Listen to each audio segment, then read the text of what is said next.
Alright, sa video na 'to ay pag-uusapan ho natin ang tungkol sa, mga credits and legacy ng mga pulitisyan ho natin sa Pilipinas. Bilang isang gala the explorer, ibig sabihin ho nun ay palagala, mahilig magala at mag-explore sa buong Pilipinas, ay masasabi ko rin na talagang kakaiba itong mga Duterte kumpara sa ibang mga politician sa Pilipinas. Bakit? Kasi dito ka lang talaga sa Davao City makikita ng mga proyektong walang nakasulat ng mga pangalan nila, hindi sila naglalagay ng mga lapida. Oo, dito lang sa Davao makikita ka ng, mga, infra projects na hindi talaga naka-ukit yung kanilang mga pangalan. Kahit sa mga pader, sa mga kalsada, at gym, basketball courts, waiting sheds, overpass, flying over. Kahit sa mga van or yung mga, vehicles 'no, na ginagamit ng ating, City Government of Davao, City Hall. Yung ating mga ambulansya, talagang wala nakasulat na mga pangalan ng mga pulitisyan ng mga Duterte, unlike sa ibang lugar. Naisipan ko 'tong gawin ang video na 'to, bale share ko lang yung aking opinyon, kuro-kurot mga feelings and emotions na nararamdaman ko dito. Dahil nga sa parang kahapon, parang nagkaroon ng issue tungkol sa Gensan, yung, underpass nila kung sino ba daw dapat pasasalamatan. Of course, number one nating pasalamatan talaga ay ang ating taxpayers. Tayo lahat 'no, so pera natin 'yan.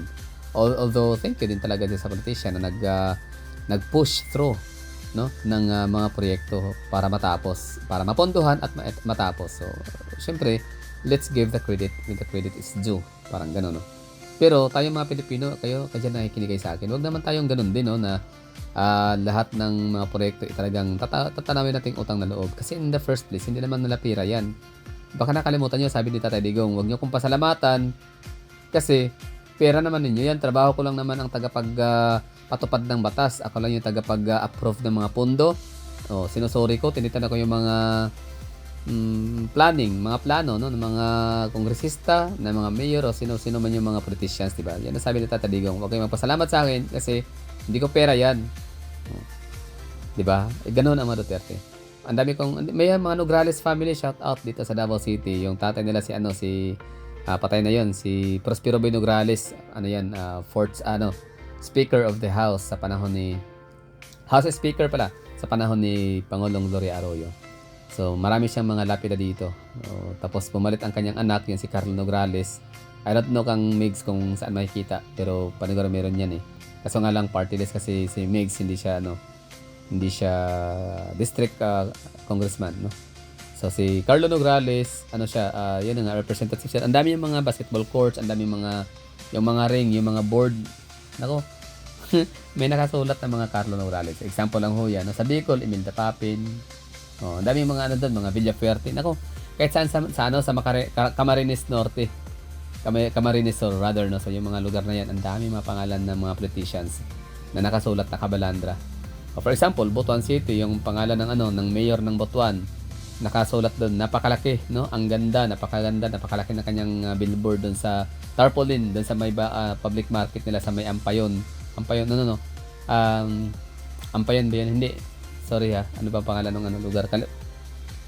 Paki-comment nga diyan mga taga Butuan kung may nanonood diyan.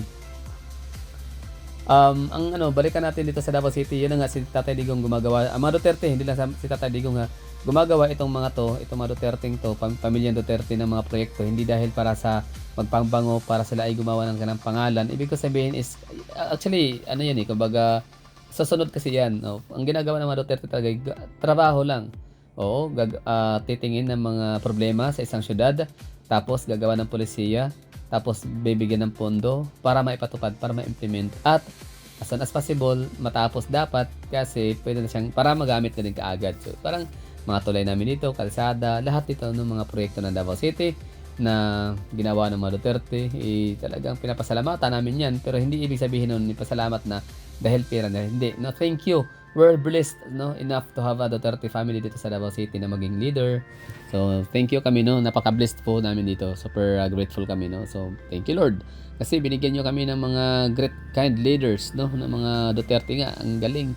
So, natutuwa ako nitong si Basti Duterte nga. Meaning ko, in the first term niya talaga nung nag-mayor siya, para ako yung nagdududa kasi nga ang taong dati naman talagang parang hindi naman tuawi siguro tawag diyan, no, yung kung saan nagpupunta, nagsa-surf yan, gala, laro o ano pa ba tawag diyan. So biglang sumabak sa politika, sabi ko, Palibhasa kasi tatay niya mayor kaya naging mayor siya ta's tinanggap niya rin kahit alam niya hindi niya kaya, yun pala meron pala rin talagang katangian 'no, meron siyang hidden talent and hidden talent kasi di niya pa wala siyang pinakitang bakas talaga dati, oo. So ngayon itong si Basti, nag-mayor, so sabi ko parang obserbahan lang, binoto pa rin at observe pa rin naman talaga kahit papaano, may chance din naman 'no. Aba ang galing, oo, dami niyang nagawang proyekto, dami niyang nagawang mga pulisiya at talagang napagyaman niya ang Davao City times 3 talaga. Kung mayaman na ang Davao City sa panahon ni VP Sara Duterte as mayor, mas naging mayaman ang Davao City sa kanyang panunungkulan. 3 times pa talaga 'no ang kanyang ang kanyang itinaas ang percentage ng growth, economic growth ng Davao City. Tapos ito naman itong huli ngayon na 'di ba dapat si Tatay Digong yung nanalo as a mayor kaso nga lang hindi na siya capacited na trabaho as mayor kasi nga nasa pihitan ho siya ng Hague. So si Basti ngayon ang nag-perform as mayor. Aba, ang galing. Triple ulit, no? So ibig sabihin times 3 nung term niya, second term niya ngayon as mayor, no? Acting. Ano pa tawag diyan? So siya yung humalili sa tatay niya. So yun, grabe ang progress. So talagang Davao City is always number 1 talaga siya. When it comes to GDP, number 5 lang. Sa assets naman, number 5, hindi ba sa base na sa out of 33 na ngayon ang highly urbanized city. So congratulations Naga City ni Lini Robredo for entering, no? So dyan to welcome to the club. So highly urbanized city ang Davao City. So we have 33 na highly urbanized city pero number 5 ang Davao City in terms of GDP, the largest, no? Top 5. So alongside with Quezon City lang naman, higante, no? Ano pa, Makati. Business hub capital sa Pilipinas. Tapos commercial, ano ba tawag diyan? Basta business hub capital sa Pilipinas ang Makati, pero alam ko mali yan, hindi yan ang tamang term. Kaya nang bahala diyan. So alongside with Quezon City, Makati, City of Manila, Taguig, and of course number 5 Davao City. We landed always in the 9th. Top 10 lagi ang Davao City in terms of assets. So nasa kami, nasa 9th, minsan 8 ganyan, minsan pang 10, 9, 8 ganyan. Pero ang Davao City consistent, no, kasi siya, pataas ng pataas talaga lagi. Hindi kami nagda-downfall or hindi nag-fall back yung namin dito, yung aming assets na talagang pataas ang pataas. Unlike sa ibang lugar na bumaba, kaya nawala sila. For example, I don't know ang Cebu. But anyari sa Cebu noon, dati sila number 5, number 6, ngayon wala na sa chart. Napalitan sila ng Iloilo City. Magaling din si Iloilo City, no, in fairness. So, yun. Bali, ang pinagkaiba lang dito sa mga Duterte talaga sa ibang mga politician, ang mga Duterte ay hindi sila gumagawa ng mga proyekto para isulat ang pangalan, para i-materialize. Para immortalize. Hindi sila nag-i-immortalize ang pangalan nila gamit ang pera ng taong bayan, kundi sila ay na-immortalize lang ng kusa ng mga tao. Hindi nila sinasadya, hindi nila intensyon, kumbaga kusa lang talaga, no? Yun nga lang magtakbo ng politician, natatanging politician nga lang sa Pilipinas ang mga Duterte na hindi gumagastos ng pera. Ibig sabihin gumagastos pero hindi talaga yung sobra-sobra. Para lang manalo. Kasi sure win talaga ang mga Duterte. So yun lang. Meron ba kayo natututunan doon sa mga sinasabi ko? Ewan ko lang kung meron. Basta ako, wala. Sinabi ko lang bago matulog.